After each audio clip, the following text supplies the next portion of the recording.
Hi, I'm David Zyla, and welcome to episode 6 of Feel Good Beauty. For other episodes of Feel Good Beauty, please visit my YouTube channel.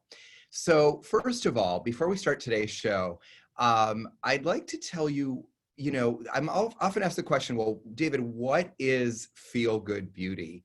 And I'll answer that by stating that I've spent my career helping women feel like the best versions of themselves. And when it comes to feeling beautiful, I've discovered that it's not about chasing trends, transforming yourself into an ideal, or even shifting 1 inch out of your comfort zone.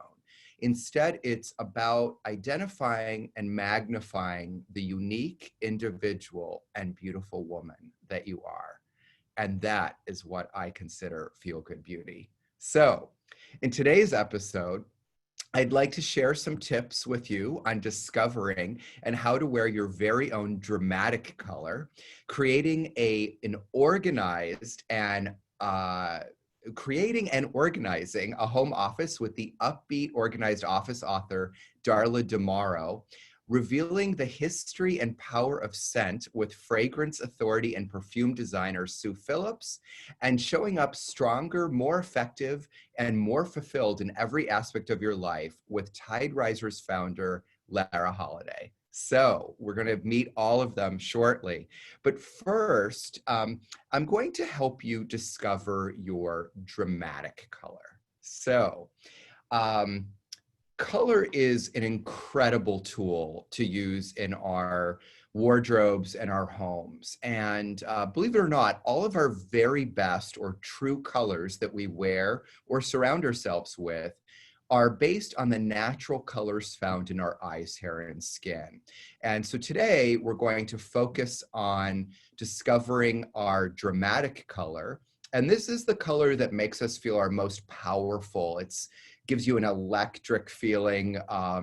It's bold, it's strong, and vibrant. And it's dramatic because it is the color that provides the strongest contrast to your natural coloring.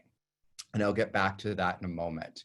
So if we could go to the next slide. So the dramatic color, this is, again, it's the powerful color. And the reason I just told you that it is the strongest contrast to your natural coloring, the important thing about this color is that no matter what, it still harmonizes with your coloring. Even though it's the greatest contrast, it still connects with. You still have that glowy look to you. And I'm going to show you shortly a few examples to help with that. So in this next slide, I'm going to talk about the power color. And so this power color that you wear is going to be a blue, a green, or a purple.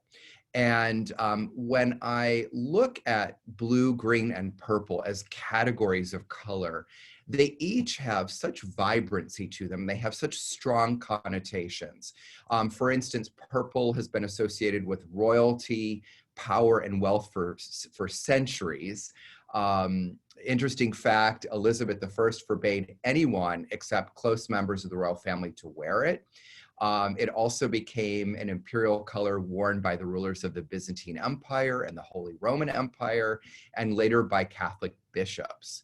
And the color has connotations of wealth, extravagance, creativity, wisdom, dignity, grandeur, devotion, and magic. Blue was first produced by the ancient Egyptians, who figured out how to make a pigment that they used for decorative arts. It evolved for 6,000 years, and certain pigments were used by the world's master artists, some of the pigments extremely rare and valuable. The Catholic Church made an important move in 431 AD, and that's when the church decided to color code all the saints, and Mary was given a blue robe.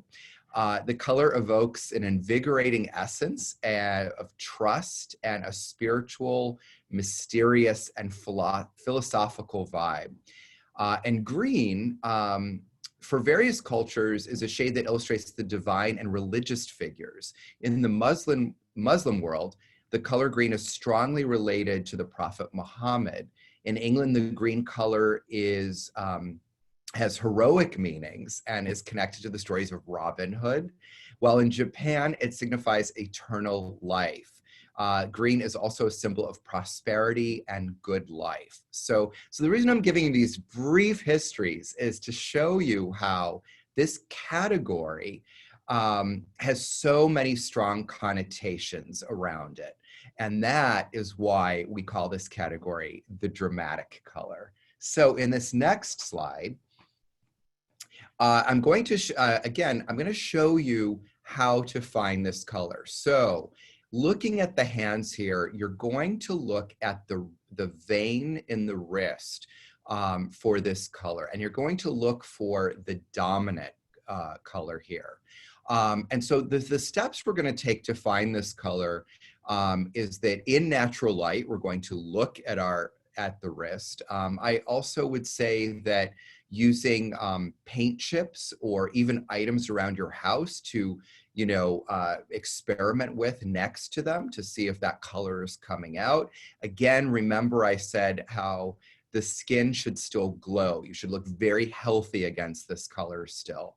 And then you're going to identify, again, the dominant color here. So let's go to the next slide.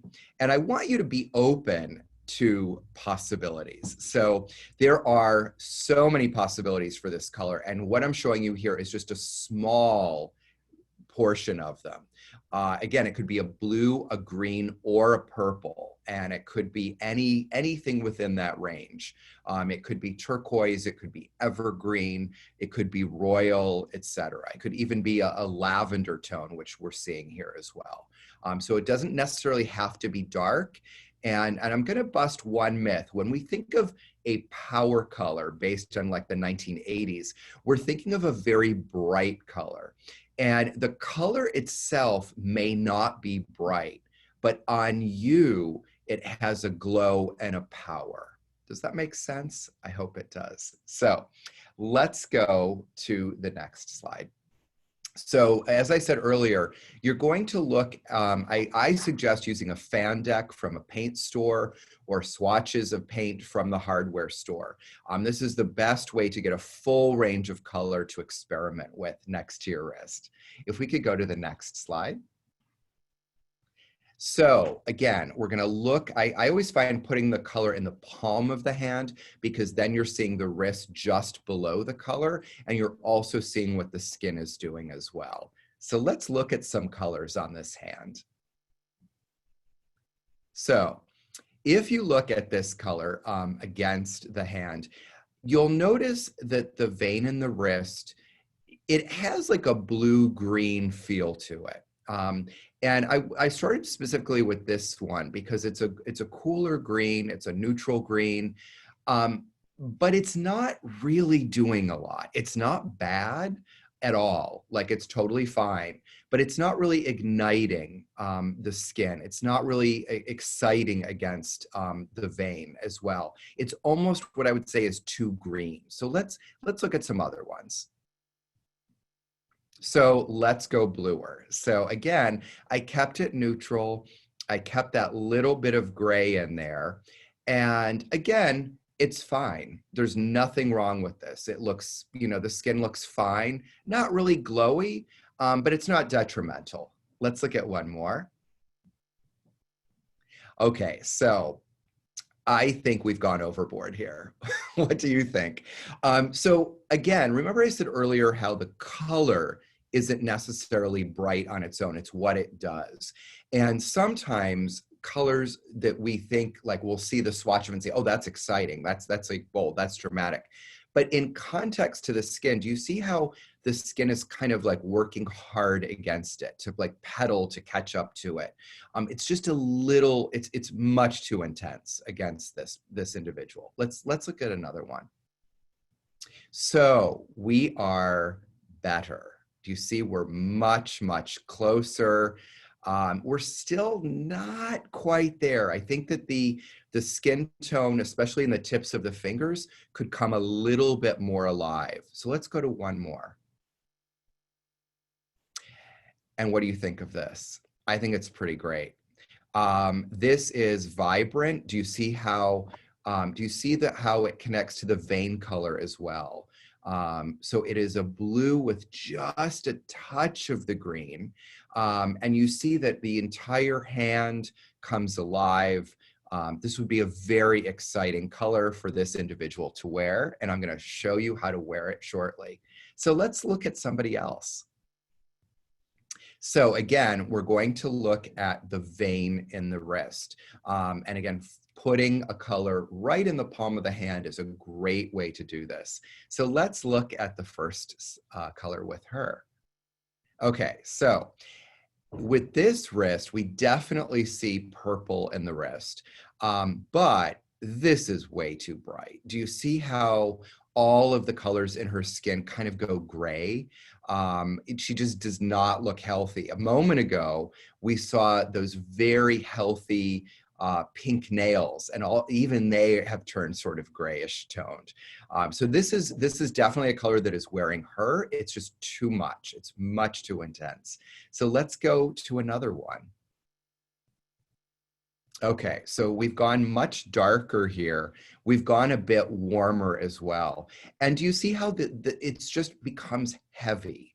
This just looks like, how would I say, like like carrying a bowling ball around with you. It just looks way too harsh, too heavy on her skin. Let's look at one more. Okay, so we've grayed this down a little bit. Now this color in particular is not bad. It's much better. It might be a little too gray, but again, it's not bad. We're seeing her skin come alive a little bit more. Let's look at one more. Okay, so here we have gone a little lighter. And what I have to say is, as we're going lighter with all of these, she's glowing a bit more, which is a beautiful effect. This has a little bit of blue in it, a little too much blue in it. And I want to show you what happens if we just add a tiny bit of red back into it. Okay, and then could we go to the next slide as well? Okay, so I got that mixed up. Let's go back one. Okay, so here it is, a little bit bluer. This one, do you see how it's too much blue? And now let's go to that last slide again. Okay, so this, believe it or not, is her dramatic color. And so that little bit of pink does it. And if you look at the vein in her wrist, you can see that it definitely, it is a purple with a reddish cast is her dramatic color. And that you will see also, and you may have to lean in to see this.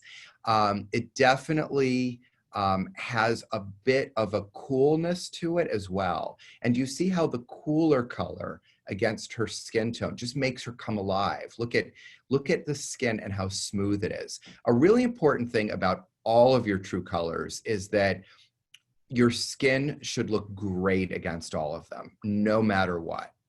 And you should never wear a color. Here's a little side note. You should never have a color in your wardrobe that you say, well, if I wear different makeup with that, it looks good. It just means it's not the right color for you. So the right colors, it's almost put makeup on you in a way, and they just make you glow. And you can see that in point with this one. So let's now talk about how to wear these. So in the wardrobe, I love using your dramatic color for a dress or an outfit to go to an event, a formal event. Fantastic for a party. If you're the guest of honor, if it's your anniversary or your birthday, fabulous color to wear for that. I have one little side note on this color. Wearing your dramatic color to a wedding. So if it's a large wedding, fine. If it's a small, intimate wedding and the individuals getting married are a little bit more introverted, it's probably a color that might be too much of a statement. So I may not wear that color in that situation, but a larger event. Again, it's an energy. color. It's definitely it has a real vibrancy to it. So in a smaller, more intimate setting, it doesn't quite do the same thing. So I think it's more party, more event. It's also a wonderful attention-getting color for an important meeting at work or a job interview. This color worn to a job interview says, I'm dynamic, I get things done, I'm tireless, etc. All the things that an employer would love to see in a new employee. I also love this color in athletic wear. It's really good for working out in, anything that is more high performance. And we can also use this color in the home. So let's take a look at that.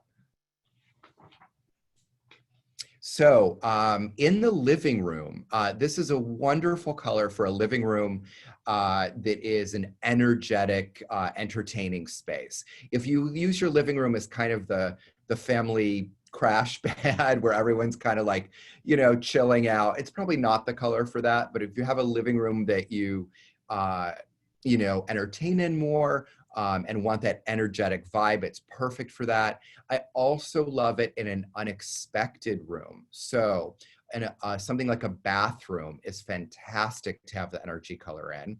And I also, if you have a home office and you need that extra pick-me-up when you're in the office and want to have a little bit more vibrancy, it's a good color that you could use there as well. So there are a couple of opportunities to use that one. And if we could go to the next slide. If you would like to know more about finding your true colors, you can follow me or look at my books. I also will mention that I have examples on Pinterest on how to wear your true colors. Some examples there. There's something called How to Wear Your Dramatic Color. So take a look at that. And I wish you well in discovering your true colors. So now, we are going to get organized, and I have the perfect person to help us with this. Darla DeMorrow is a certified professional organizer and owner of Heartwork Organizing since 2004. Based near Philadelphia, Pennsylvania, she's a mom of two, international speaker, and author of the best-selling book series, Sort and Succeed, which outlines 5 simple steps to help you organize stuff, time, paperwork, money, and photos. The Upbeat Organized Home Office is her 3rd book in the series. Heartwork Organizing and the Sort and Succeed organizing system have appeared in media such as NPR, Realtor.com, Entrepreneur.com, Parade Magazine, NBC, the Oprah Magazine.com, Apartment Therapy, First for Women, and Parade Magazine, among others. And Darla is here today to help us turn our offices into upbeat, organized home offices. So, Darla, welcome. Welcome. Oh my goodness, look at what she's doing. She's How many of your friends love to play with color as much as you and I do, David? Many of them. It's yes. It's such an important part of our lives. It is absolutely an important part of our lives. So I'm learning so much from you. So thank you for having me on. Well, I have learned so much in researching you, and I think we're going to learn more today. So, you know, you are quite accomplished at getting us together. So I think during this, you know, COVID period, so many of us had an instant home office or an expanded one or one that we were in every day that we used to be in maybe once a month. And all of a sudden we have this extra management on our plates. Yeah. And and I, for one, will absolutely admit that that I could use some help on that myself. Well, I'm here to help. Yeah, you're exactly right. We started out before the pandemic. Okay, let me back up. I wrote these 2 books on how to get organized, and the system that I put into place is Sort and Succeed. And then I had this idea to focus on the area that I spend much of my time in. I'm actually sitting in my home office. This is really how it looks on a daily basis. And so one of the things that I love to do is to help people in their home offices. And I wrote this book, and believe it or not, people are asking me if I'm clairvoyant, and I'm not, but this home office organizing book was published in January of this year. And if you think back to anything that you were doing in January of this year, it feels like a decade ago already, doesn't it? It really does. Yeah. So, so January, the book comes out, you know, we're pushing it January and February, and bam, March hits, and we're all working at home now. So the stats are that it used to be up to 42% of American professionals, just a small slice of the American workforce, were working from home up to at least 1 day a week. The latest stat that I saw was that in the first 3 months of the pandemic, up to 60% of the American population, the entire workforce, was working from home, period. So that's a dramatic shift. That means exactly what you said, David. A lot of people who did not have a home office, or who had, you know, were working on the couch every now and then, we're checking email from the kitchen island, bam, they're working at home all the time now. So the putting the book out, you know, hopefully has made an impact for people who all of the sudden needed to be productive and feeling good about a world which is very chaotic right now, but still being able to get their work done, being able to work at home where there's many distractions that we didn't have before. My 2 kids, preteens, are at home. God help anybody who's got babies and toddlers at home right now, because, you know, that's a whole other level of trying to stay organized and in control in a crazy world. So that's what the Sort and Succeed system is all about. So I'd love to tell you the 5 steps. I'm not much for keeping people in suspense. So is it all right if I share the 5 Do steps? not keep us in suspense any longer. Great. Okay. So SORT and Succeed. That's the 5 steps of Sort and Succeed. The S stands for start. And very specifically, I want you to start with a written plan. We're going to talk a little bit more in detail about all of these, but I want to just lay them out there for you. The O stands for organize into groups. The R, the 3rd step, is reduce, reset, and release. And then the 4th step is to tweak. And the 5th step is to succeed and celebrate.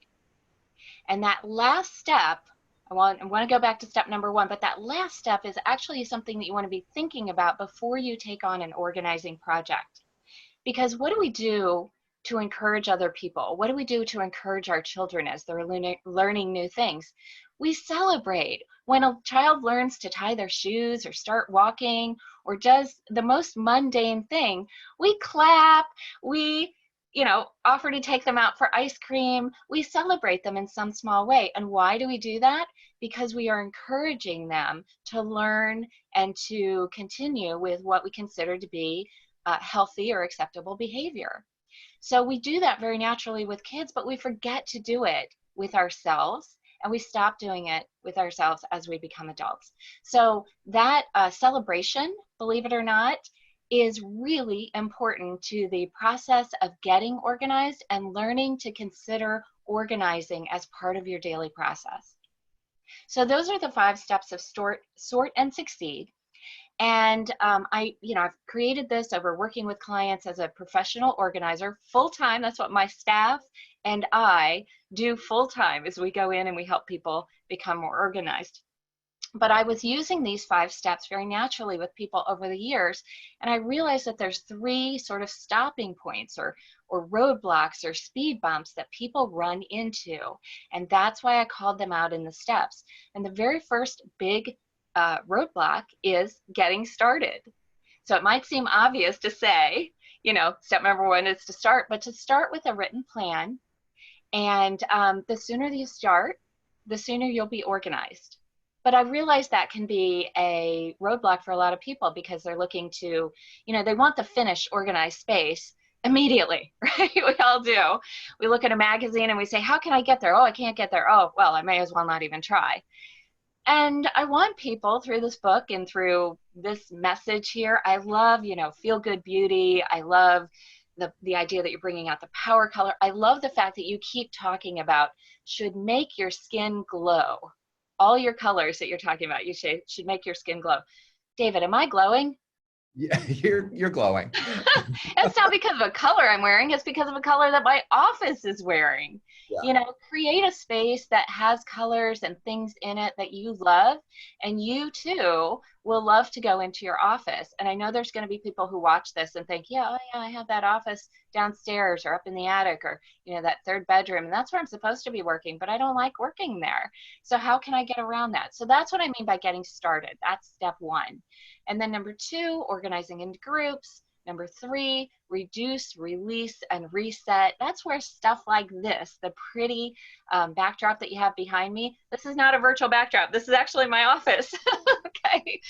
And it's a working office. You can see I've got shelves over here that actually hold my projects that I'm working on for clients. So you can make real things and necessary things for an office look good. But that actually happens, the making it look good actually happens in step 4. So just like in design, you've heard this a million times, David, but form follows function, right? And what that means in layman's term is make it work first and then go back and make it look beautiful. All right. So a lot of times that means we're using stand-ins for your organizing tools, boxes, bins, jars, things that maybe aren't perfect, but they're a good stand-in before you go and drop good money on organizing tools. Okay. So organize first, shop later, make it work first, and then bring in your colorful designs and continue to tweak. That's what step 4 is about. Just like saying, you would never say, oh, I went to the dentist last month, so I'm done worrying about my teeth, right? Every day. I hope not. Every day, there are things that we do to maintain our homes and our lives and ourselves every day. Brushing teeth is one of them. Putting dishes in the dishwasher is one of them. Tidying up your desk is one of them. It doesn't have to be a big deal. It may not be a routine that you love. It may not be something that you have to spend a lot of time on, but just a little here and there. Through my books and my process, I teach people how to take a completely cluttered and overwhelming space and turn it into a space that they love.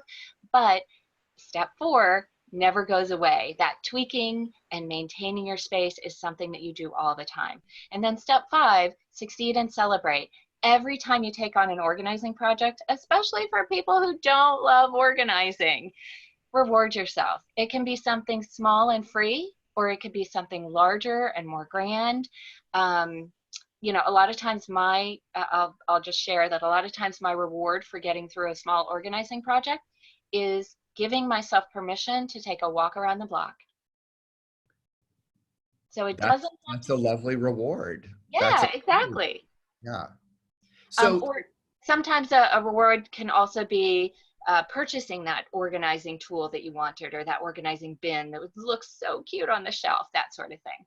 So David, I know you've got challenges there in your office. You're one of the people who went home to work during the pandemic too, and you're making lemons out of lemonade, right?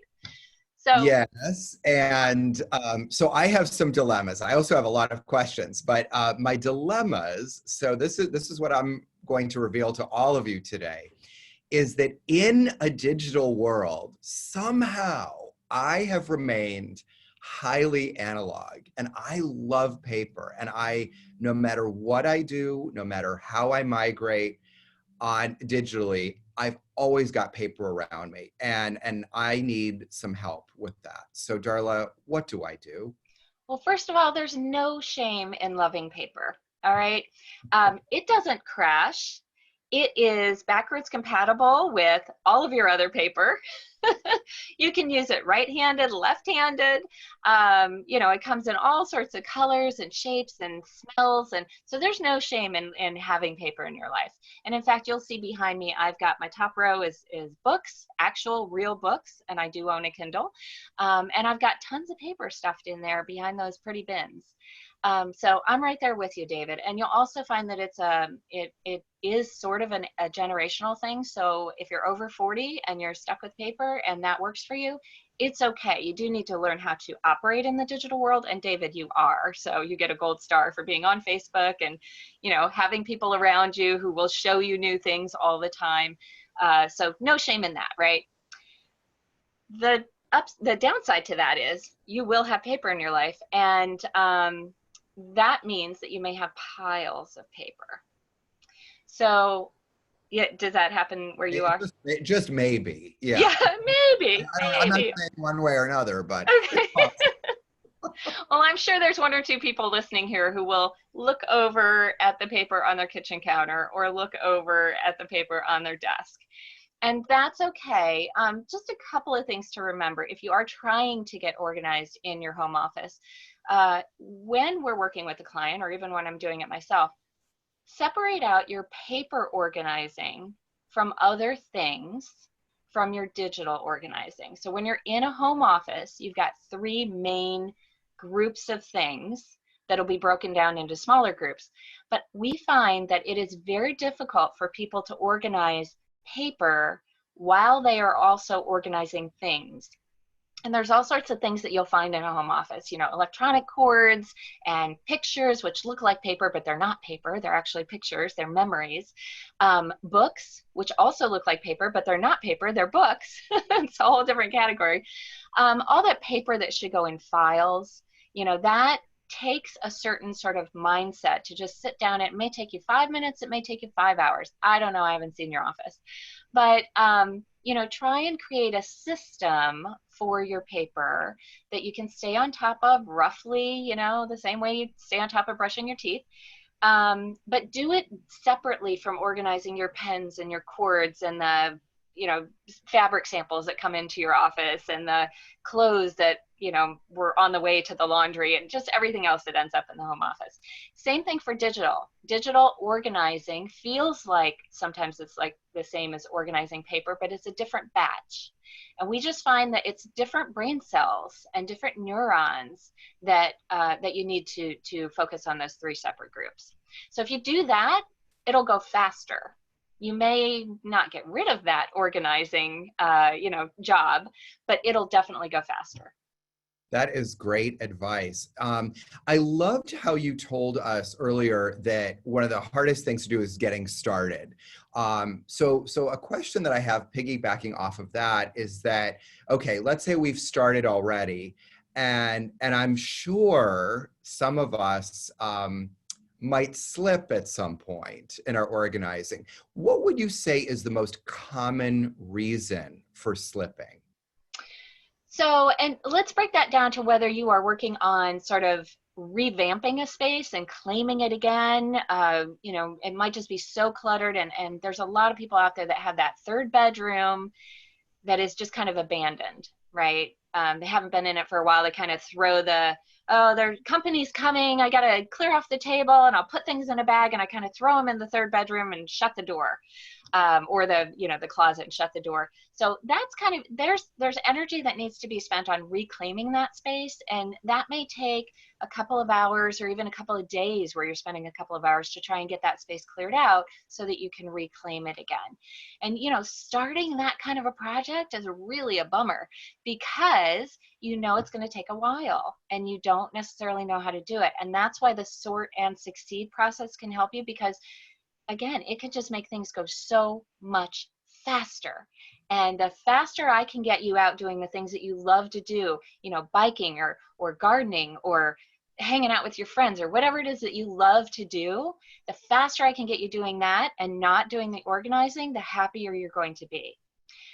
Now, on the other hand, if you're saying, my office is in pretty good shape, but I have that pile of filing I have to do, and I just need to do it every week to stay on top of it, that can be, you can have a little road bump or a speed bump getting to working on that too.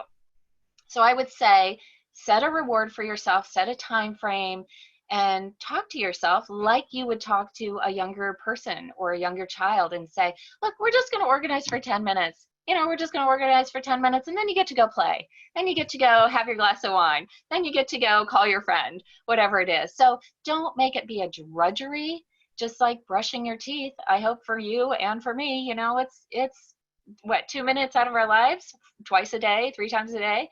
And when I was a kid, I didn't want to brush my teeth. My 10-year-old doesn't want to brush her teeth every day. But now it's habit, right? And it's a habit that we have picked up because we know the benefits.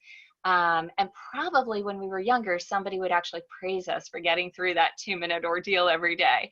Now we don't have to do that for ourselves, but we still reap the benefits. That's great to know. Darla, I'm curious, what would you say is the biggest myth about staying organized? Oh, I am so glad you brought this up because I have show and tell. Can I do show and tell? Oh, The biggest myth is that you have to buy stuff to get organized. No, sirree. I want you to use what you have to get organized. Now, look, if you are a high-end shopper and you've got some, you know, your eye on some organizing tools and they fit in your space and you have the money for them, great. But I am all about using what we have and bringing less plastic into this world. So I'm going to show you one of my favorite organizing tools. You ready for this? It's my jar of spaghetti. Okay, you have to explain. You weren't expecting that, were you?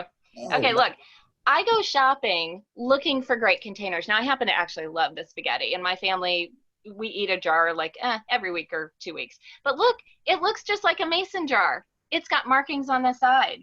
So what I do is when it's empty, I take the labels off just in the sink, just, you know, soaking them in water. I take the caps, I spray paint them white out on my lawn, and I use it. This one actually has, binder clips in it. So I use them all over the house. I store dry goods in them. I store coins. I store staples, all sorts of office supplies in them.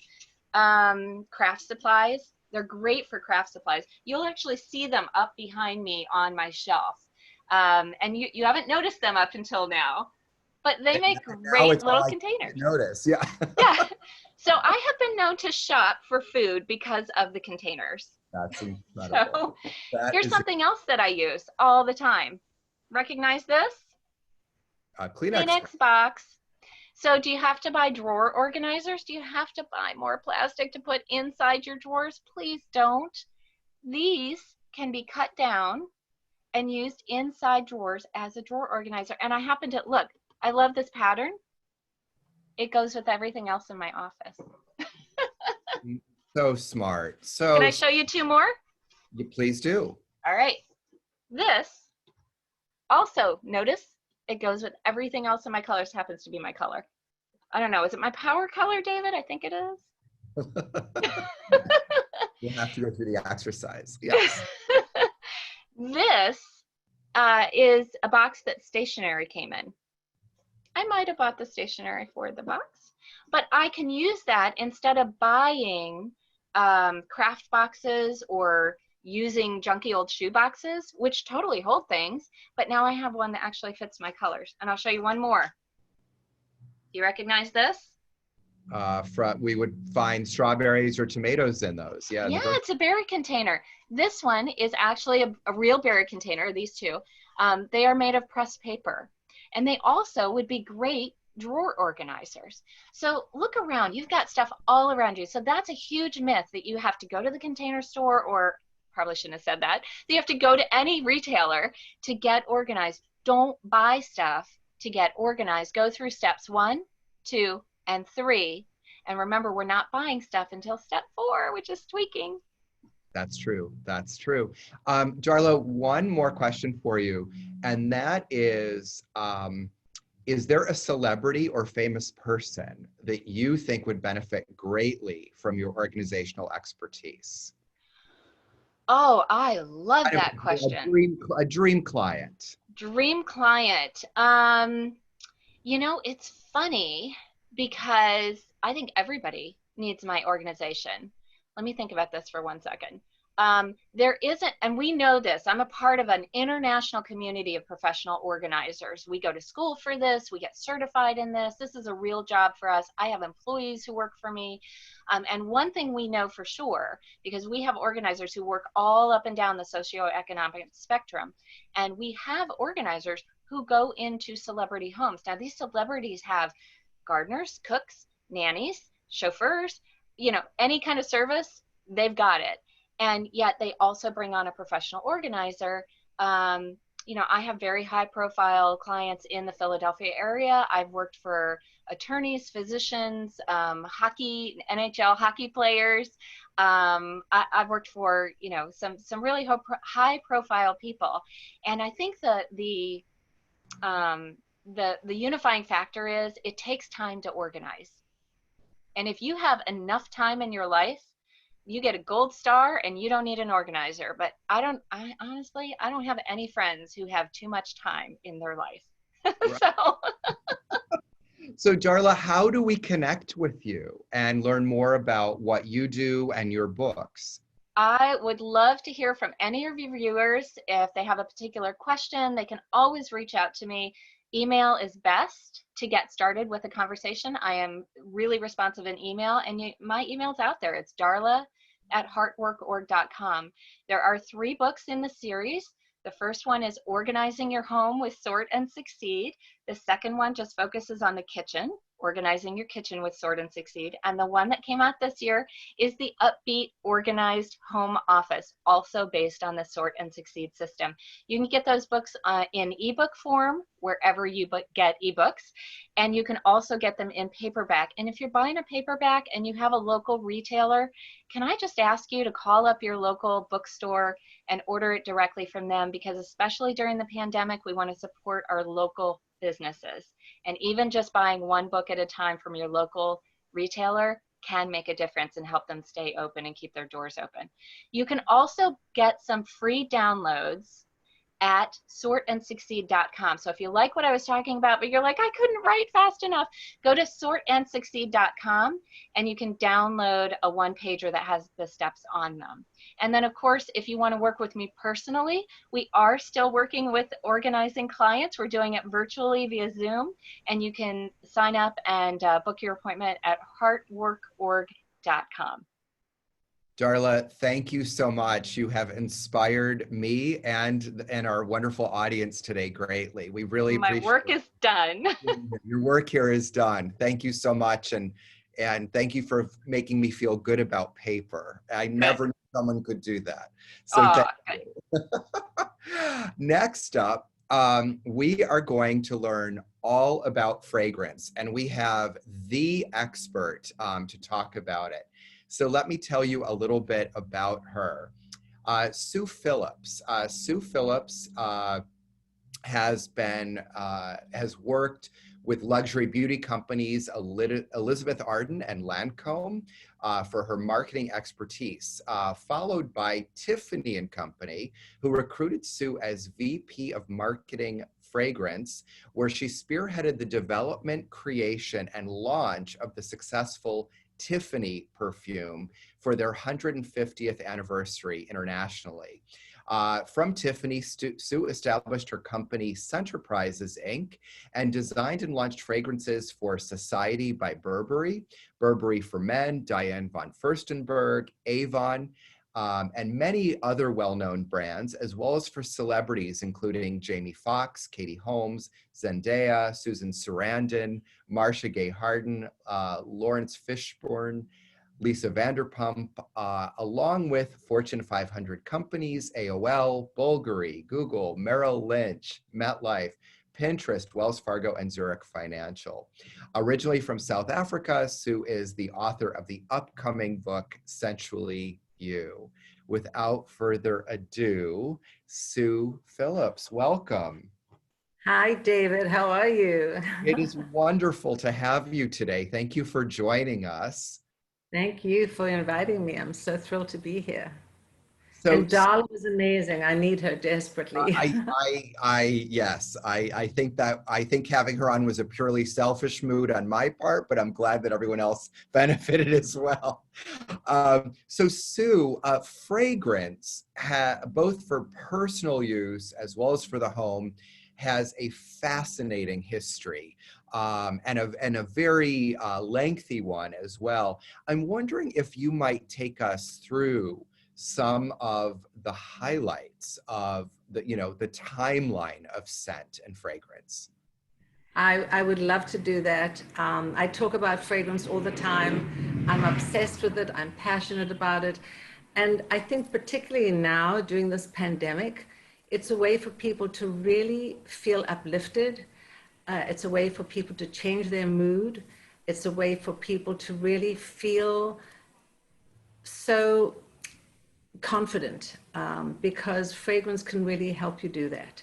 And I'm happy to show you. I have a little presentation, and I will take you on the line to say that fragrance through the decades, why are certain fragrances popular at certain times, and is it the packaging, the marketing, and so on. So I will be happy to share with you my screen. Can you see my screen? Not quite yet. Okay, 1 second. I know we're all technically challenged, right?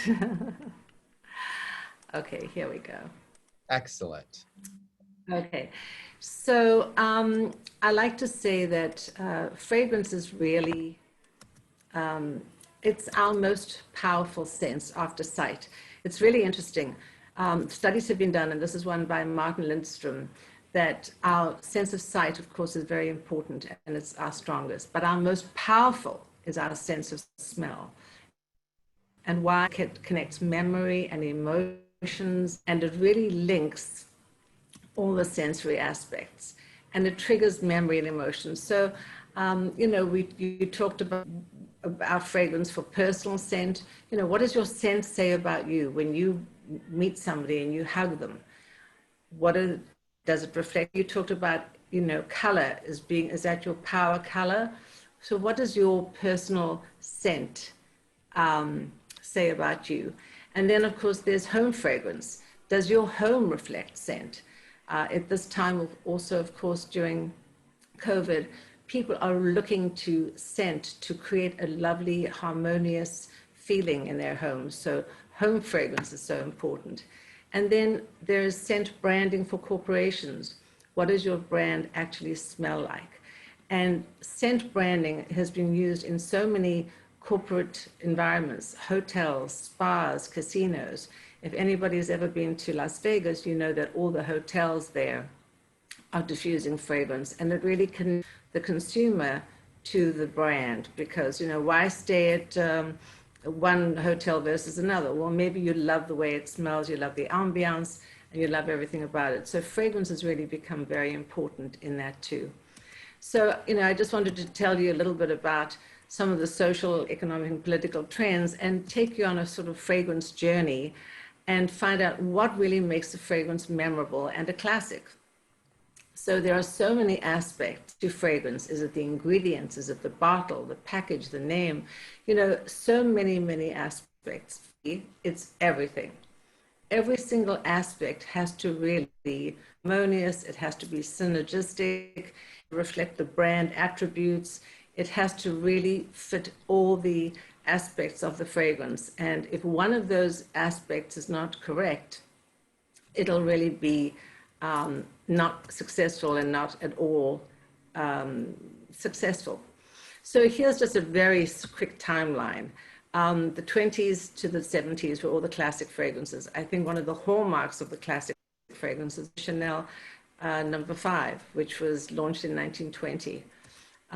Then, of course, you had the designer fragrances. A little more detail, but of course, Calvin Klein as the American designer, I think typified the 80s.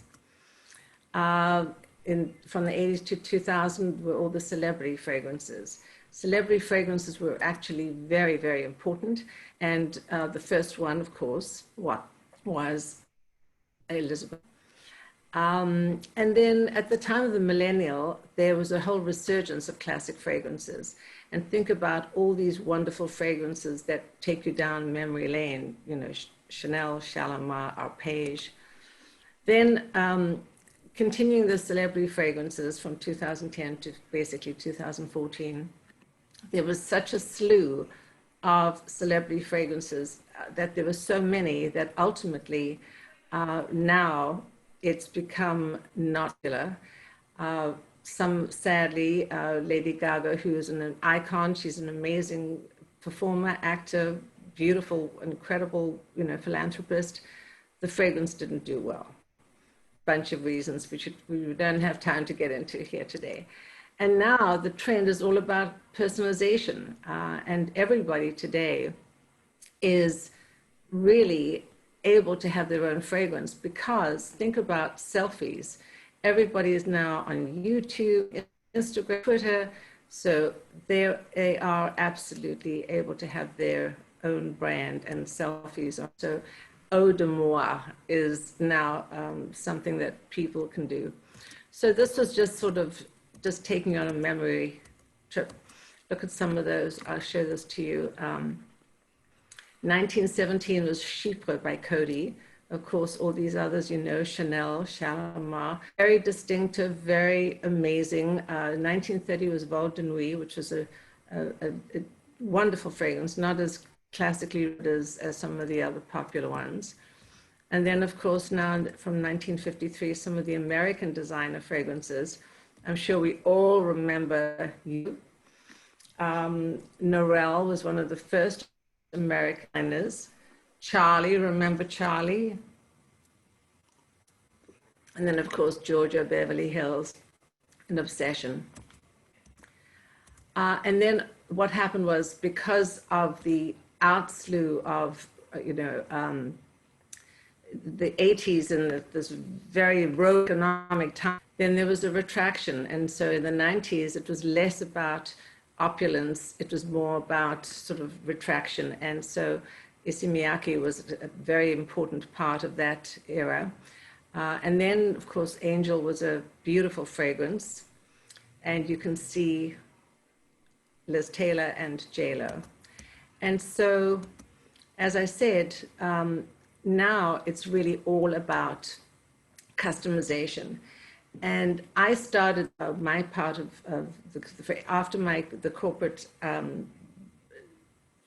my corporate career, I started my consulting company. And then in 2010, actually, after the economic crisis happened in 2008, I started thinking about customization, and was really one of the first to do bespoke perfumes. And in fact, people said to me, Sue, what are you doing? Tupperware parties for perfume? And they laughed at me.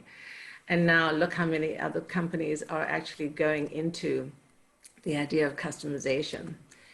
And so how do you determine what, excuse me, what scent is right for you? Just the way you did your color analysis, David, which was wonderful. People really don't know what kind of fragrance they like. And so I've developed a scent personality profile quiz, and it is absolutely amazing because what it does, it determines the lifestyle of the client, whether it's a man or a woman, and they take the scent quiz, and it's, I would say it's almost 99% accurate, because we can then determine what fragrance family they like. And based on the olfactive families, so many people don't know there are so many different fragrance families. So for instance, just like in music, you have your octaves, and those 8 notes have created masterpieces, beautiful symphonies. In art, you have your 3 primary colors, your yellow, your blue, and your red, and those 3 colors are responsible for beautiful masterpieces and artworks. Well, in fragrance, the same thing is true. There are typically 8 fragrance families. We call them olfactory families. So citrus would be all those lovely sort of sparkling lemons, limes, oranges, bergamot, very sparkling, very refreshing, very energizing. Of course, florals are the largest category. Think about beautiful rose and jasmine and gardenia. The fruity notes are very important because it also shows how fragrance and food and flavor are so connected. So think of berries and strawberries, coconut, pineapple, all those luscious, fruity, edible notes.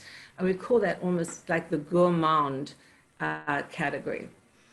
Then you have the oriental or spicy category, and that is all those wonderful, exotic, spicy notes that are in your spice cabinet.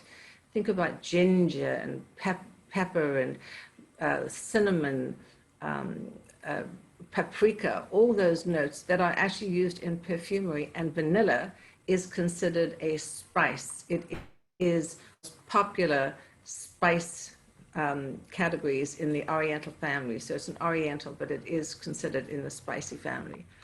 Then there's a category called Chypre. Have you ever heard of the term Chypre? So Chypre is based on named after the island of Cyprus. Perfumers have been looking for interesting ingredients for centuries. They travel around the world, and they went into the Mediterranean, and they were on the island of Cyprus, and they were overwhelmed with the beautiful aromas wafting up on the island. So they said, "Où sommes-nous? Where are we?" And the other guy said, "Nous sommes en Chypre. We're in Cyprus." And what they were smelling are these earthy, mossy, patchouli, sort of beautiful, I call it like an enchanted forest. And so I went there. I took my daughter actually to Cyprus, and it was wonderful. But it is so built up that it's now, they just sell little bottles of Chypre. But this is a very beautiful, very rich, dark, exotic, earthy category. And then continuing along, you have the woodsy, all those lovely woodsy notes, the fougere, the herbaceous notes, and then alum malic, or where musk and ambergris comes from. So this is a lot for people to think of, and that's why we give them the fragrance test to determine what their olfactive fragrance family is, whether they like floral, woodsy, or spicy. And based on that, we actually create a fragrance for them. And so through fragrance, you can really discover your brand persona. You can build confidence, really reflectivity, shape your individuality, recall memories, and empower you to be the best you can. I had somebody come in yesterday. It was so lovely he came in because they had actually, a lady had made a fragrance about 4 or 5 years ago. And her husband wrote to me and he said, "I'm an client and I want to create my wife and we want to come in." And so I had not met him, but when they came in yesterday, they brought their daughter. And it was such a wonderful experience. She actually loved the fragrance so much that she's had it for, I think, 4 or 5 years. She ran out and she had to find it. And she couldn't remember where she had found it. But her husband had found the email and contact for their anniversary. He brought them in and they had a wonderful time, and she recreated a fragrance and he created a fragrance for himself, and the little made one for her too. So I always like to say, why wear what everybody else wears when you can create them? And so my mission is really to take fragrance out of the bottle and to create magical fragrance experiences for people drop by drop. And I am just passionate about it.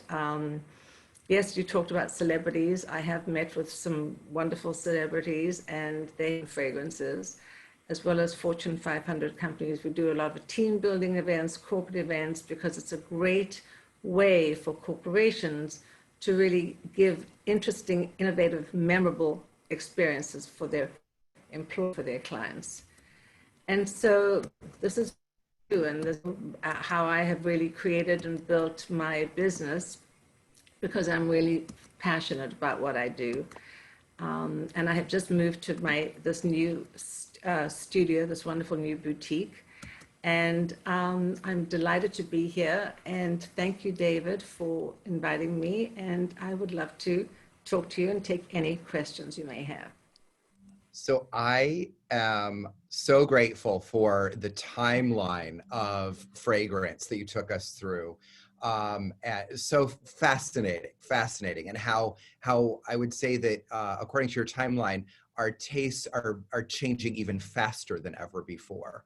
Yeah. And my one of my many questions is, why is it that sometimes a fragrance that we love so much in the bottle or on the tester or on the, when we spray it on the stick, smells so great, and then on us it's a whole different experience? And I've seen that many times, or sometimes we've met someone and you're like, well, yeah, she's wearing, this perfume, but it smells so differently on her. Well, so, and that's a great question. Thank you so much. So very much like what you did with the color, it's where to try a fragrance. If there's a popular launch and there's a fragrance that's just launched and everyone's talking about the latest this and the latest that, and you try it, if it doesn't suit you, it doesn't matter how good it smells in the air, it's not going to suit your body. And how do we know this? Actually, that happened to me. I was in Paris a few years ago, and they were launching a fragrance at Galeries Lafayette, and it was amazing. It was just fantastic. And of course, I bought it, and I went and I had put it on me. When I got to my hotel 10 minutes later, it just didn't suit me. It was terrible. And I actually had to land up going back and taking it back the next day because it was awful. So the reason being, when you try a fragrance, when you really understand what goes into a fragrance, there are different notes.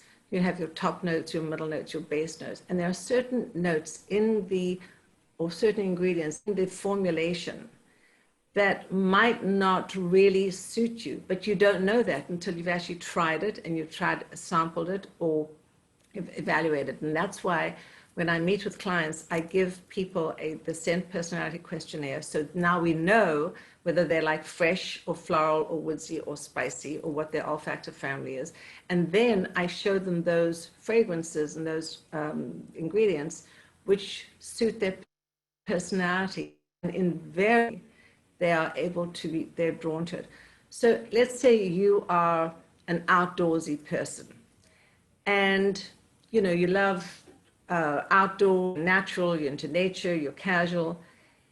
If there is a fragrance that's very deep, dark, sensual, exotic notes that is in a fragrance that maybe starts out as nice and fresh, but ultimately it gets this deep, heavy darkness, it's not going to turn on, it's not going to work for you at all.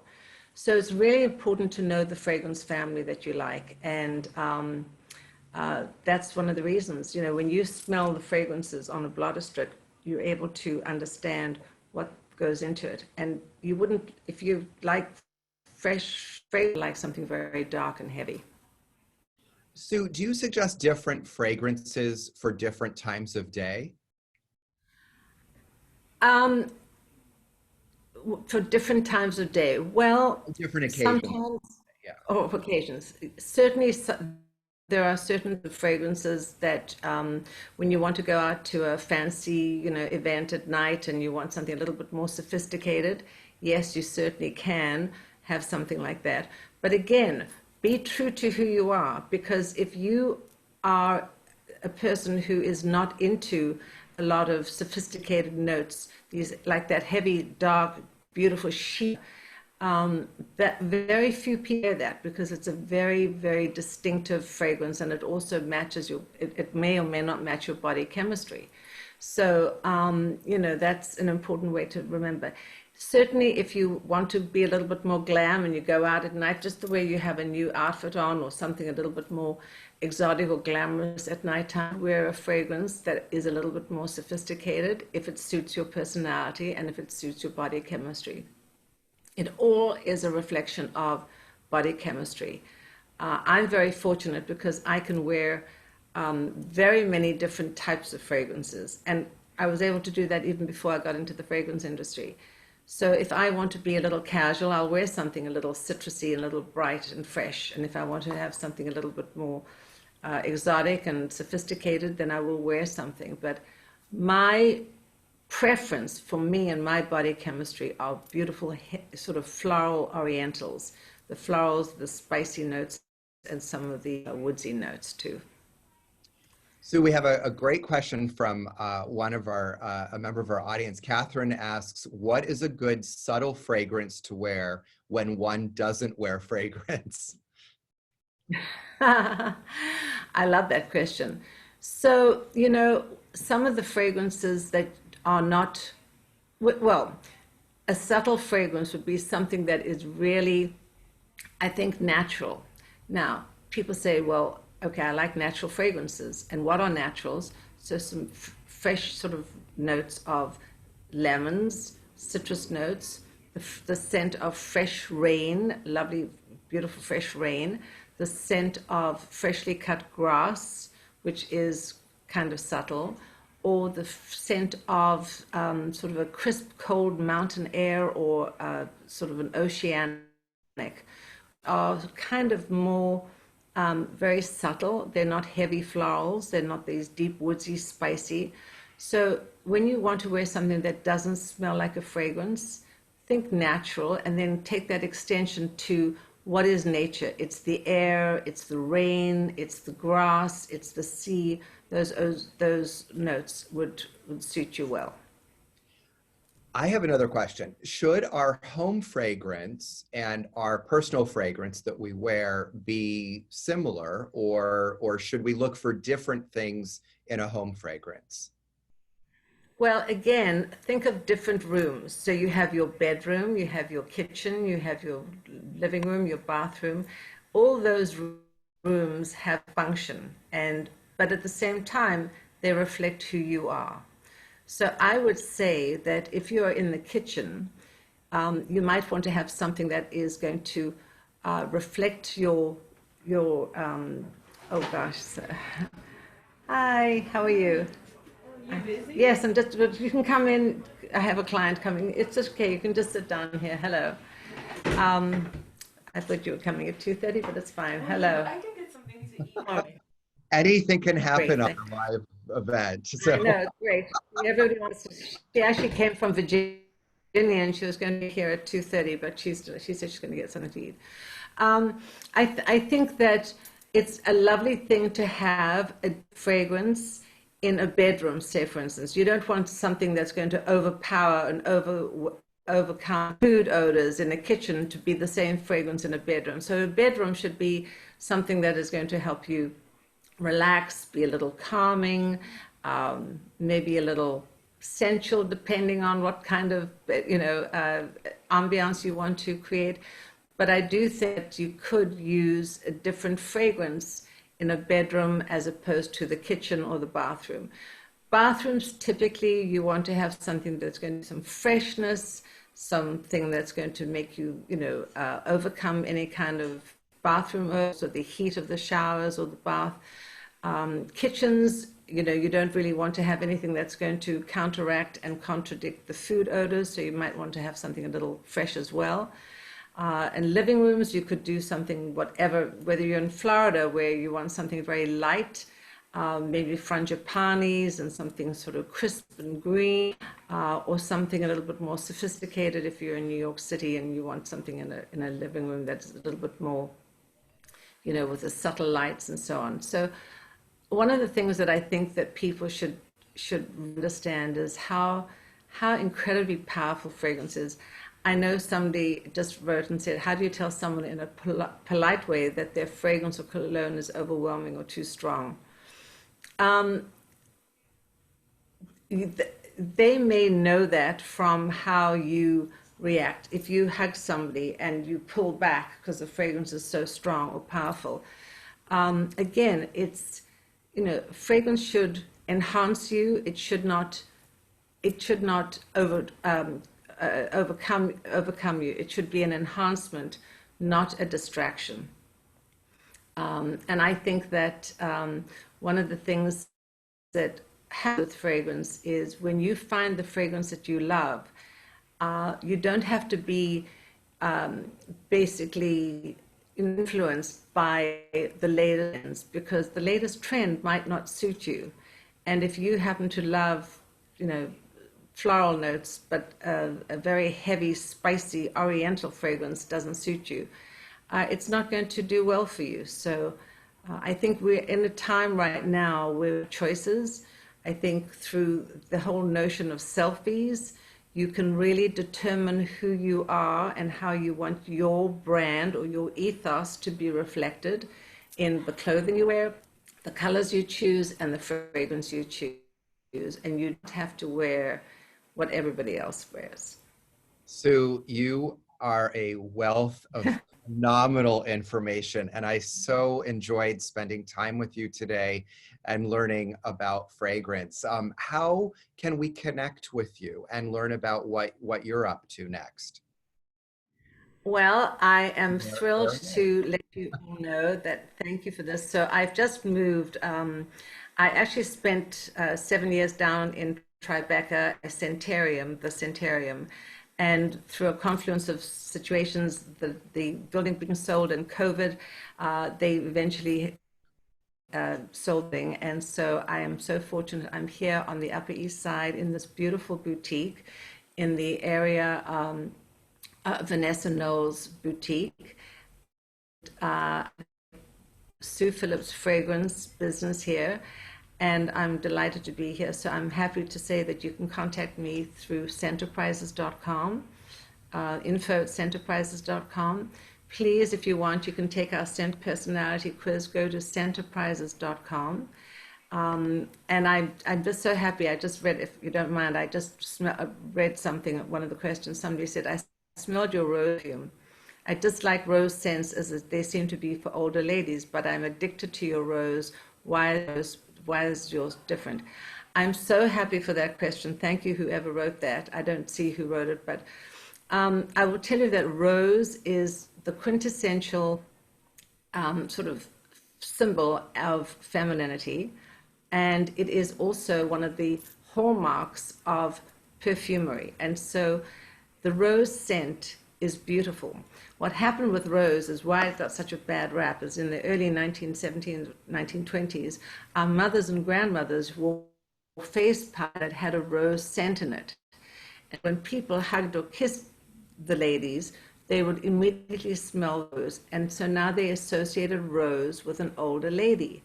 And so that's become pretty unfortunate. And so today, rose is actually making a comeback because they realize how beautiful it is. And my rose is different because it's a modern, exotic rose. It's not an old lady's rose. It's very complex. It has notes of cognac and clove and a hint of violet leaves. And it's just beautiful. And I have to just say, it reminds me of this. I just did a wonderful collaboration with a friend of mine, and we came up with this Roses Are Red. It's a combination of a lipstick and a matte sheen lipstick from Heather Fink from The Sexiest Beauty and my beautiful rose perfume, because the two most requested elements and ingredients and asked for when they're recovering from any kind of surgery or medical procedure, they're asking for a lipstick and a perfume.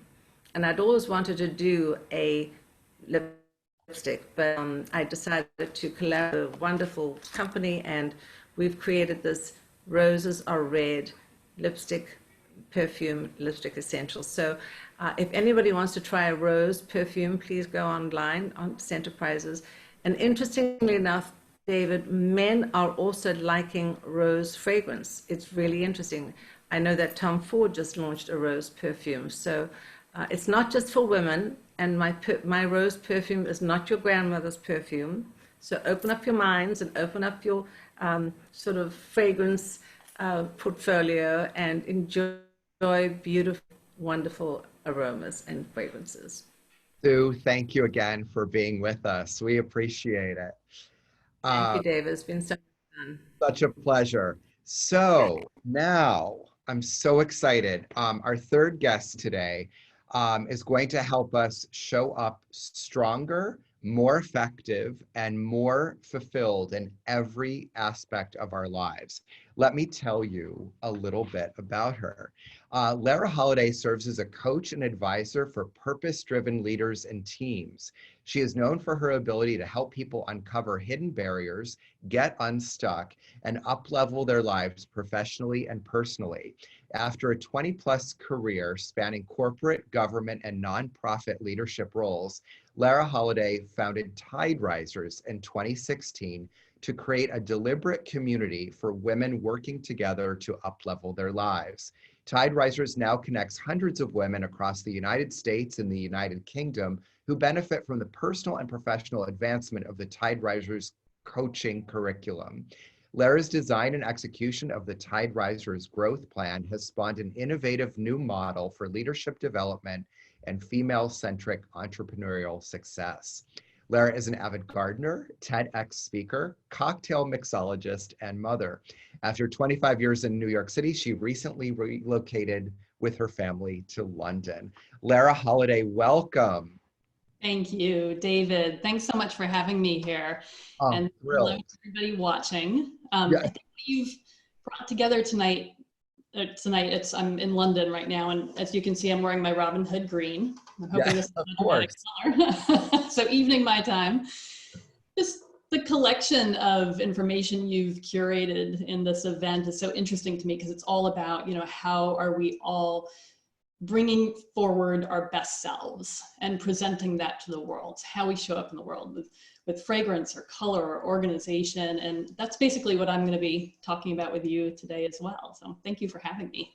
Oh, so happy. And so Lara, I think one of the areas of expertise that you have is kind of like empowering women to have it all. Yes. To like have a fantastic career and personal life, and that they're all connected. And I think that you have a process that you can actually take us through, yes, today? I do, and that's what I'm gonna do today. It's interesting. I don't think, you say have it all, and I think we can have it all. We just can't always have it all at the same time. And I think that that's a really important distinction for us all to make, but I think especially I'm a working mother, especially for working mothers to make, is that there is a time and a place in your life for everything. And we can find happiness and fulfillment within that place that we're in right now. So that's part of what the process that I'm gonna walk you through is gonna be about. So should I get started with that? Please take it away. Right. So, we're talking about up-leveling your ability to show up stronger and more effective and more fulfilled in every aspect of your life. That's a really big topic. That's a really big thing to try to pursue. It takes daily awareness and commitment. But what I can really teach you in the next 15 minutes is a structure, a framework that I use to move toward that goal with intentionality and with purpose. And the framework I call the M Prize. I'm going to just share my screen now if I can make this work well. Let's see. Hopefully, can you see that? Yes. All right.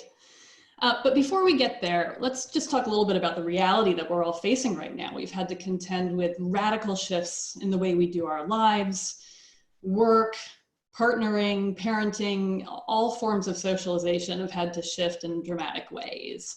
And I've just had so many women talk to me this year, women who are really driven, really ambitious women, talk to me about how frustrating it's been to have had set their goals as they normally do in January and to just not be able to realize them. And just this frustrating sense of spinning their wheels and not getting anywhere. So, because the future is so unpredictable right now, we really need to figure out how to keep moving forward with our lives, even during turbulent times. And the M Prize can help us do this.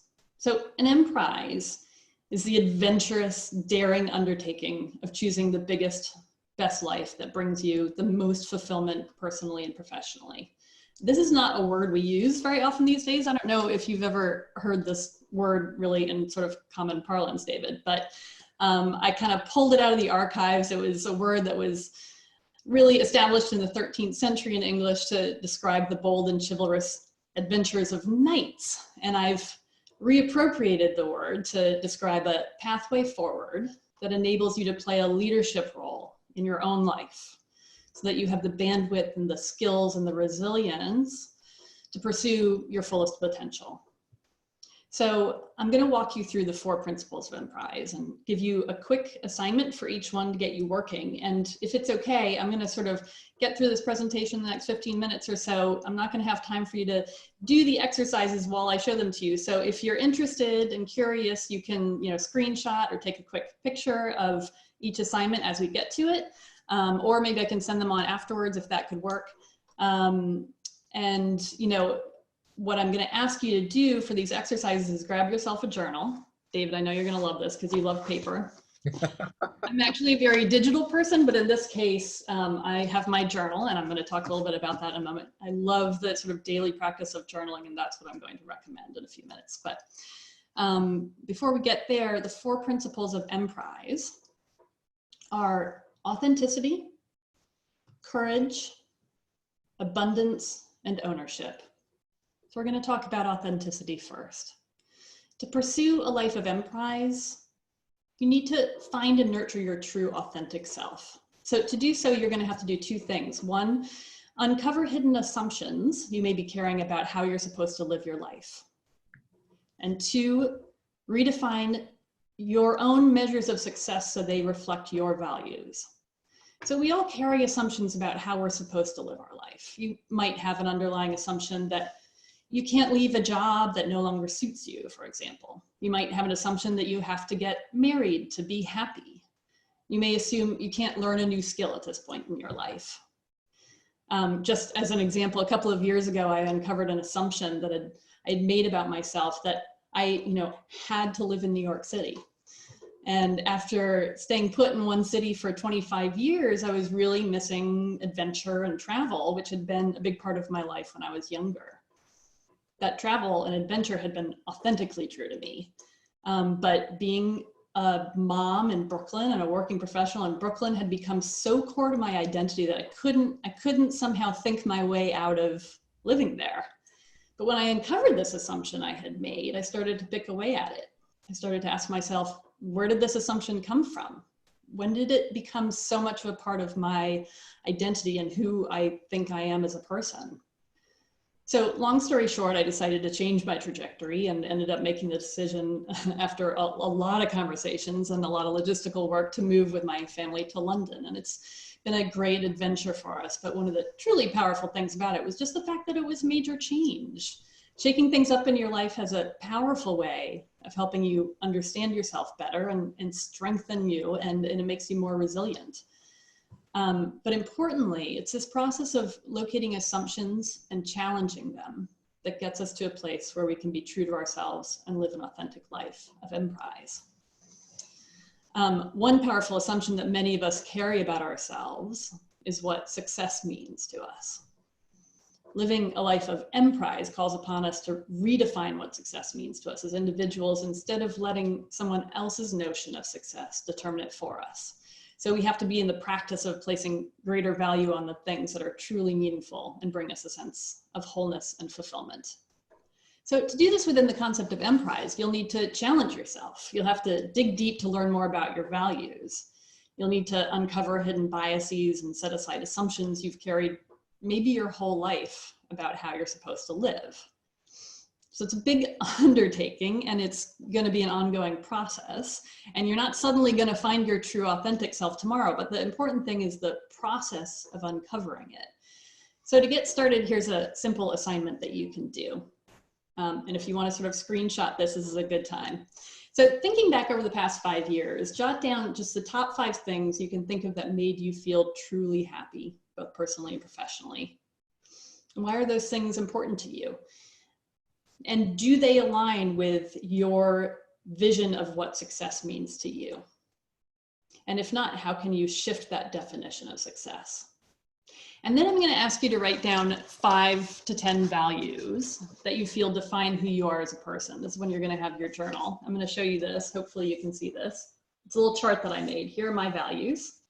Here are the days of the week. And this is just an information gathering thing for you to do. This is not a thing where you're supposed to be rating yourself or trying to fill out every check mark on every chart. But basically, you're going to write down these values, and then just take a week where you watch yourself and give yourself a check mark for every day that you do something or experiencing something that aligns with your values, and just use it as like sort of data gathering.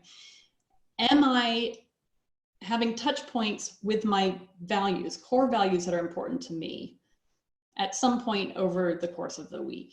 And use that to sort of learn and see how your life is moving, and understand if you're going to have more opportunities, if you can give yourself or find yourself more opportunities to practice your values. So once you've started the process of working toward your authentic self, uncovering assumptions and aligning success measures with your values, you'll be on the pathway to not only living your truth, but also speaking your truth. And this is where we come to the principle of courage. Many of us are taught from an early age that we need to say and do things to please other people, especially girls and women. We're taught that it's not polite to talk about money or religion or politics, and yet these are some of the most important things we need to be talking about now. So this is hard.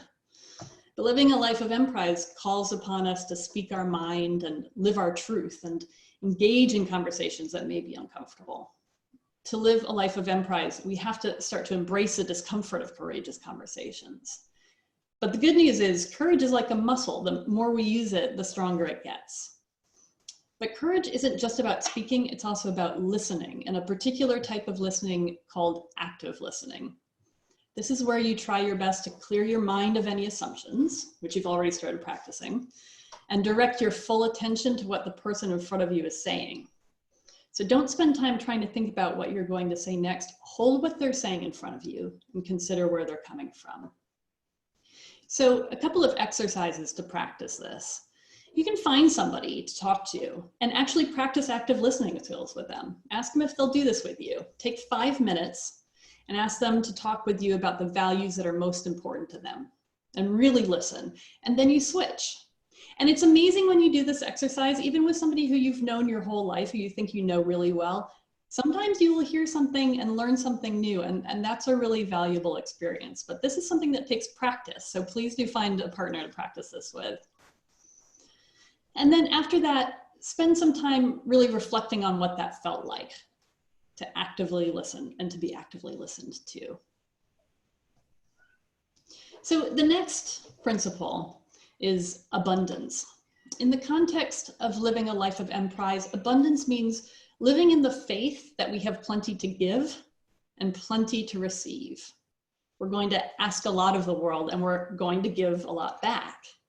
So to access this plenty, you're going to have to tap into your community. None of us can make a go of a life of emprise on our own. It's too big and too ambitious.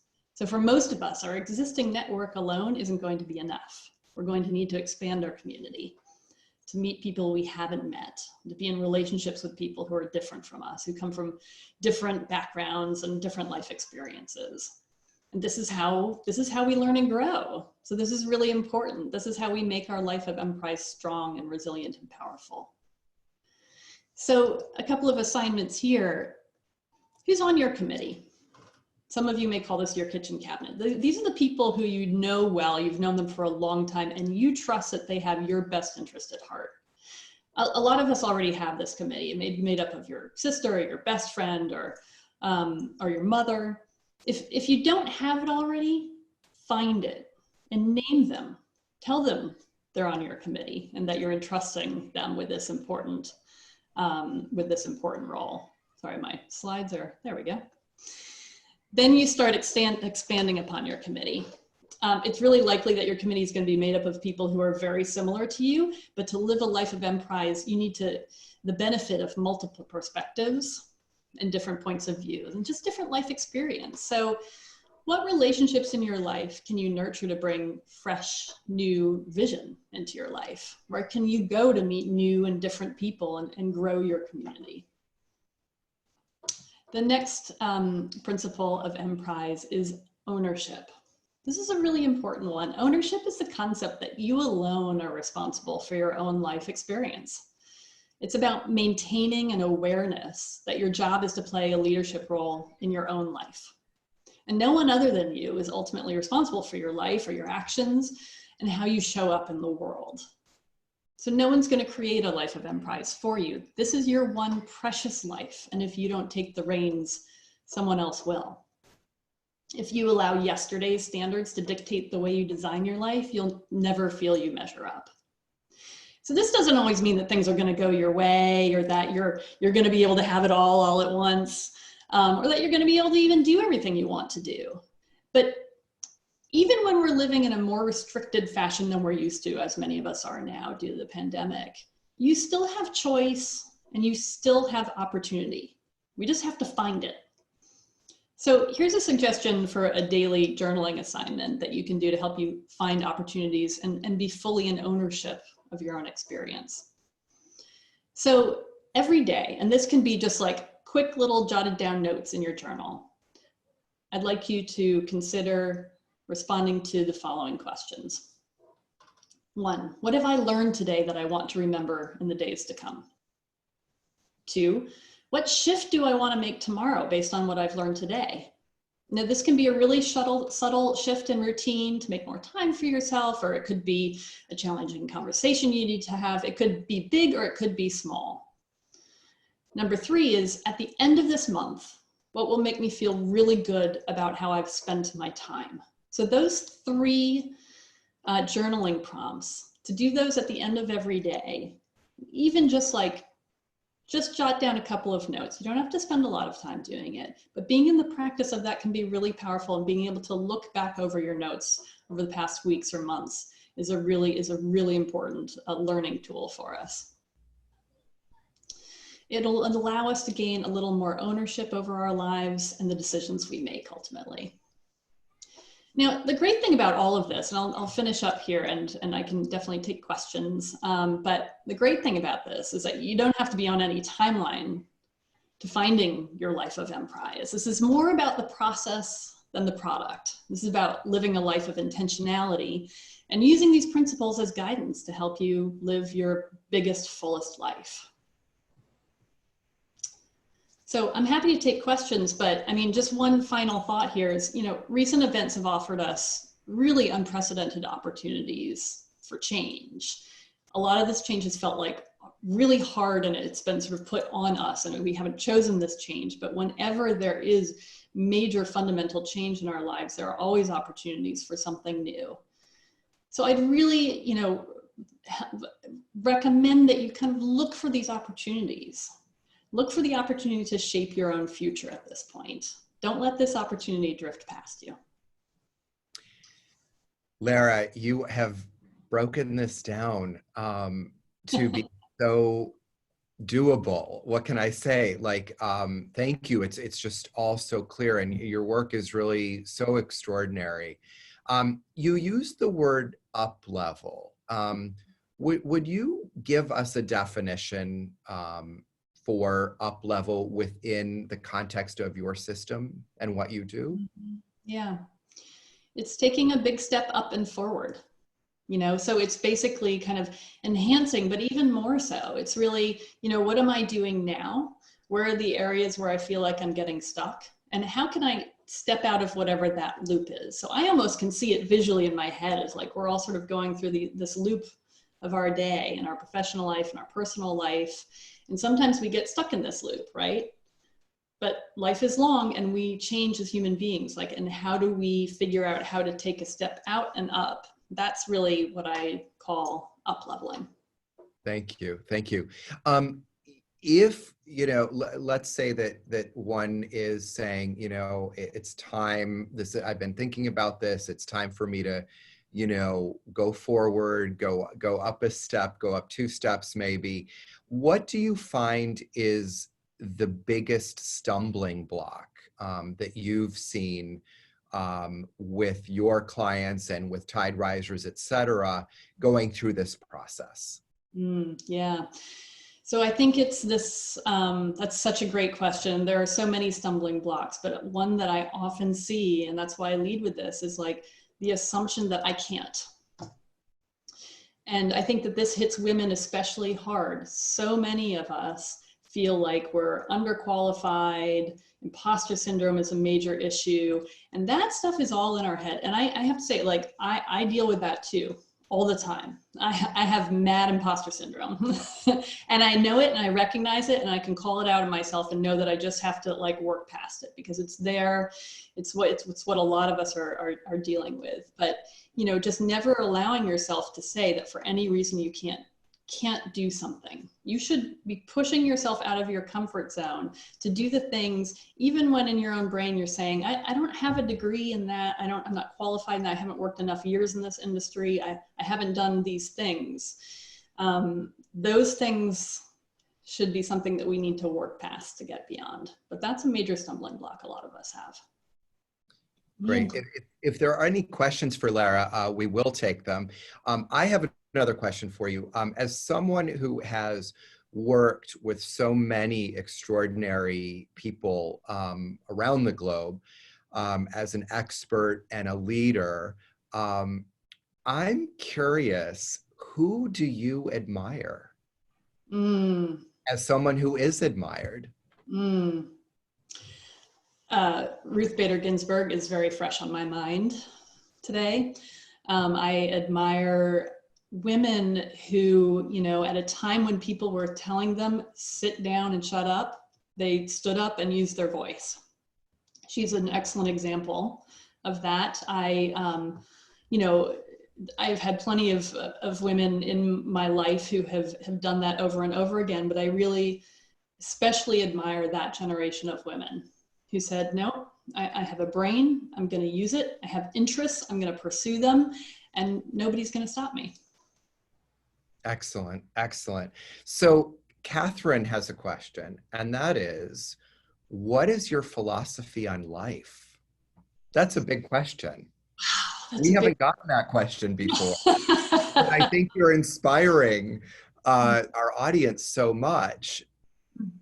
Well, I don't know that I've ever really contemplated exactly what my philosophy on life is. I mean, I'll tell you, I'm a Quaker. We are sort of raised with, you know, a certain amount of kind of integrity of action and a way of being in this world that's meant to really be, you know, good stewards of the earth and really responsible for social action and equity and equality. And so I think, you know, if there's something that's really important to me, it's really like, how am I showing up in this world and helping move other people forward? And that's something that I really love about the work that I do, is that I feel like I really am able to help people. I know it sounds a little bit, you know, trite, but it's an amazing thing to help people get out of their sticking points and really be able to become the best version of themselves. And I know that you do that for people as well, David. It's an amazing feeling. So I think if I have any sort of philosophy in life, it's that, you know, when you put good things out into the world, I really do believe it, call it karma or whatever you want to call it, but it comes back to you. So giving, you know, abundance, that's why this is one of the principles that I love of Emprise. Like, if you give abundantly to the world, in my experience, the world gives back. It's not always going to happen right away. You know, it's not like a tit for tat thing, but there is some kind of energy flow that happens that helps you, like, when you need the help. If you're giving of the help when you've got the resources, it comes back to you. Absolutely agreed. And I have one last question, and that is, after today's wonderful meeting with you, what is the very first step we can take to you gave us the four big steps, but what might be the first baby step to get us in the mindset of up-leveling ourselves and getting to Emprise? Mm-hmm. Yeah. I would say start being in the practice of questioning the assumptions you make about yourself. So I spend a lot of time, if you're interested, I talk a little bit about finding your Emprise on my website, wearetidrisers.com. I have a blog there, and you can see a blog post about how to find your Emprise. I really believe in the practice of walking to sort through your thoughts. So I would say, go for a walk. Let your mind wander. Let yourself get lost even. If you're living in an area where you can do this right now, like, Or even if you're not lost, like don't have an agenda or a map in front of you or itinerary, just go. When you get to a corner, say, which road is calling to me right now? I'm going to take that one, and just wander for an hour and just let your mind go and just see what comes. And when something comes to you, question it. If you're thinking about yourself in a certain way in this world, like I am a mom and a professional and I live here and these are my people and this is what I do, ask yourself why. And these walks are a really good time to do that kind of like internal searching and questioning. But questioning assumptions, I think, is so important for all of us to do. Does that help? Is that a good little first step? That is a wonderful first baby step. And I think we can all take a walk. That we can do. Yes. I think that's totally not scary as a first baby step. So Lara, how can we connect with you and learn more about what you do? So you can go to our Tide Risers website, wearetiderisers.com. I'm also on Instagram and LinkedIn. My handle is at Lara Holliday, LARAHOLLIDAY. So you can connect with me in any of those places. We also have our annual Tide Risers Summit happening next month on Friday, October 23rd and Saturday, October 24th. This is one of the opportunities that I've found within the pandemic. We usually would do this in person, and I was devastated to not be able to bring all of our people together in person because it's such an amazing experience. But we've decided to do it online, and the real benefit of this is that women from anywhere, even women who aren't members of our community, can join us for the first time ever, and I'm really excited about that. So I would invite you all, if you're interested in learning more and being a part of sort of expanding your community through Tide Risers, which is, you know, a deliberate community for women looking to up-level themselves. Please join us, and I would love to extend a discount to the price for anybody who's watching today. You can use discount code David Zyla 25, and just go to our website, wearetiderisers.com, to learn more about that. But I do invite you warmly to join us. It's a wonderful event. But yeah, otherwise you can reach me in any manner of platforms online. Wonderful. You know, I think today you have established a first on the Feel Good Beauty series. You have put my name into a promo code. Yeah, no one has done that yet. The first. It's a first, and you did it. Lara Holliday, thank you so much for inspiring us to show up stronger, more effective, and more fulfilled. We really appreciate you and all that you do and your sage advice. Thank you so much, David. It's been such a pleasure to be here. I appreciate it. Thrilled to have you. I want to thank Lara along with Darla DeMorrow and Sue Phillips for joining me today. If you would like to check out more Feel Good Beauty episodes, you can do so on the David Zyla YouTube channel. I want to thank you so much for being with me today. And let's all feel good and feel beautiful. As per the title, Feel Good Beauty. Thanks for being here.